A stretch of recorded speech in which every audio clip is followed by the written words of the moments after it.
Baik, selamat siang semuanya. Perkenalkan nama saya Fadlika Thorikal Kausar. Saya dari Prodi Ilmu Komunikasi dan Fakultas FISIP. Dan saya akan menjelaskan proposal Program Perencanaan Komunikasi atau PPK yang bertema kampanye literasi digital untuk mencegah penyebaran hoaks di kalangan mahasiswa. Baik, untuk latar belakang masalahnya, saya akan membacakan perkembangan teknologi informasi dan media sosial telah memudahkan masyarakat memperoleh dan menyebarkan informasi secara cepat. Namun, kemudahan tersebut juga meningkatkan penyebaran hoaks atau informasi palsu yang dapat menimbulkan kesalahpahaman, konflik sosial, dan pengambilan keputusan yang keliru. Mahasiswa sebagai kelompok yang aktif menggunakan media digital memiliki peran penting dalam menyaring dan menyebarkan informasi. Sayangnya, namun banyak mahasiswa yang membagikan informasi tanpa melakukan verifikasi terlebih dahulu. Oleh karena itu, diperlukan program kampanye literasi digital untuk meningkatkan kemampuan mahasiswa dan mengenali dan mencegah penyebaran hoaks. Gambaran situasi saat ini, kesatu, tingginya penggunaan media sosial di kalangan mahasiswa. Kedua, meningkatkan penyebaran hoaks melalui WhatsApp, Instagram, TikTok, dan X. Ketiga, rendahnya kebiasaan melakukan cek fakta sebelum membagikan informasi. Keempat, belum banyak kegiatan literasi digital yang berkelanjutan di lingkungan kampus. Identifikasi masalah komunikasi. 1. Kurangnya pemahaman mahasiswa tentang ciri-ciri hoaks. 2. Rendahnya kemampuan verifikasi informasi. 3. Tingginya intensitas penggunaan media sosial.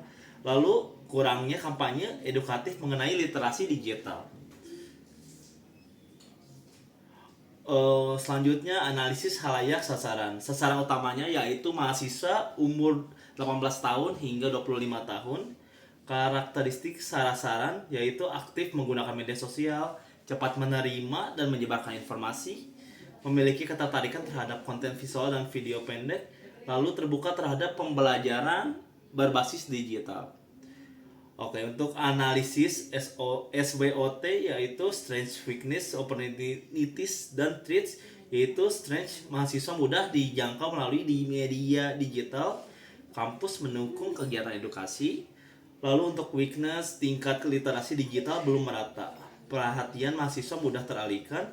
Opportunities atau peluang, tingginya penggunaan media sosial, banyak platform cek fakta dan dapat dimanfaatkan. Untuk threats, penyebaran hoax semakin cepat, banyak akun anonim yang menyebarkan informasi palsu. Oke, untuk data atau hasil riset pendukung, saya akan membacakan berdasarkan Survei Nasional Literasi Digital Indonesia yang dilakukan oleh Kementerian Komunikasi dan Digital bersama Kata Data Insight Center. Masih ditemukan masyarakat yang kesulitan memverifikasi kebenaran informasi digital. Kondisi ini menunjukkan perlunya peningkatan literasi digital pada kelompok usia muda termasuk mahasiswa. Oke, untuk perencanaan program komunikasinya yaitu untuk tujuan program: 1. Meningkatkan pemahaman mahasiswa tentang hoax. 2. Meningkatkan kemampuan cek fakta. 3. Mengurangi perilaku menyebarkan informasi yang belum terverifikasi. Untuk sasaran programnya yaitu 200 mahasiswa aktif, organisasi mahasiswa, lalu untuk komunitas digital kampus. Ketiga, pesan utama atau key message, saring sebelum sharing, cek fakta, lawan hoax. Untuk strategi komunikasi: 1. Edukasi melalui seminar dan workshop. 2. Kampanye media sosial. 3. Kolaborasi dengan organisasi mahasiswa. 4. Penyebaran konten edukatif berbasis visual. Untuk kelima yaitu pemilihan media komunikasi. Untuk pemilihan media komunikasi, yang ke-1 Instagram, kedua TikTok, ketiga WhatsApp group, keempat poster digital, ketiga webinar Zoom, keempat website kampus. Untuk keenam yaitu indikator keberhasilannya yaitu minimal 200 peserta mengikuti kegiatan. Kedua, meningkatkan skor literasi digital sebesar 30%. Keempat, engagement media sosial mencapai 5.000 interaksi. Keempat, 80% peserta memahami cara cek fakta. Oke, selanjutnya yaitu perencanaan aksi dan implementasi program.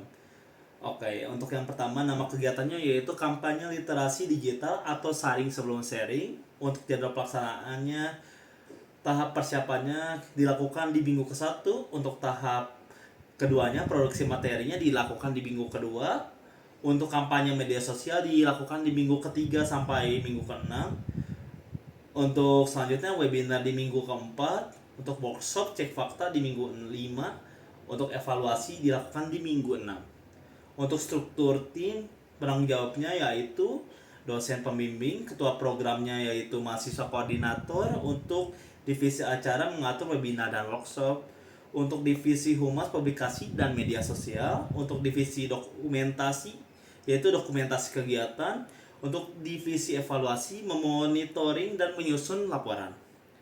Untuk tahap pelaksanaannya yaitu ke-1 survei awal, kedua penyusun materi, ketiga produksi konten kampanye, keempat publikasi media sosial, kelima webinar edukasi, keenam workshop cek fakta, keenam evaluasi program.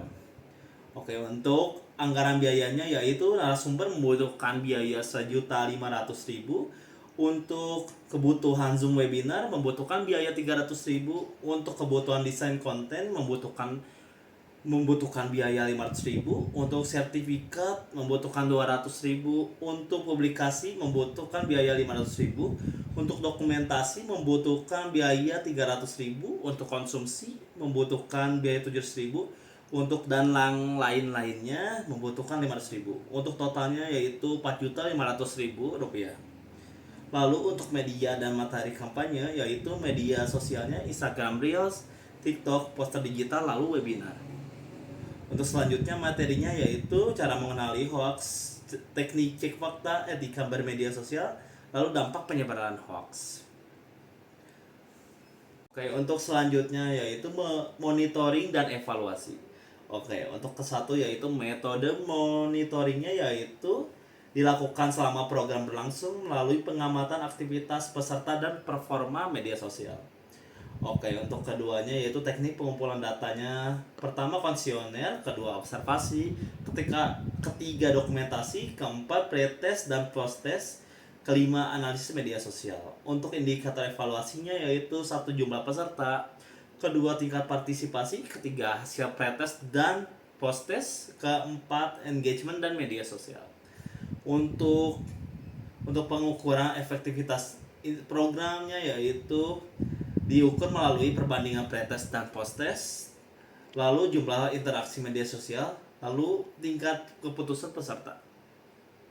Untuk analisis hasil programnya yaitu hasil analisis secara deskripsi untuk mengetahui perubahan pengetahuan dan perilaku peserta setelah mengikuti program.